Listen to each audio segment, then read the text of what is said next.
জয় শ্রীকৃষ্ণ, জয় শ্রী রাধারানী, জয় গোপাল সোনা, জয় লালিমা সোনা, জয় ঠাকুর, জয় মা, জয় স্বামীজি, জয় শিব শম্ভু, জয় মা সরস্বতী, জয় গুরুদেব। ভোগ দর্শন করুন বন্ধুরা, ভোগ দর্শনে দুর্ভোগ কাটে। ভালো থাকবেন, আনন্দে থাকবেন, সুস্থ থাকবেন এবং শান্তি থাকবেন। শান্তিতে থাকাটাই হচ্ছে সব থেকে বড় কথা। আমাদের রাগ ওঠে, তাই না?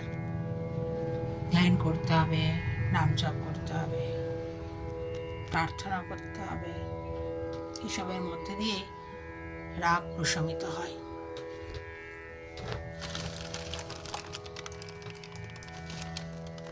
রাগ যখন চরমে উঠবে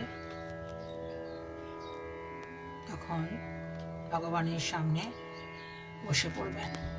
পারলে একটা ধূপ জ্বালিয়ে দেবেন, একটা কি দুটো।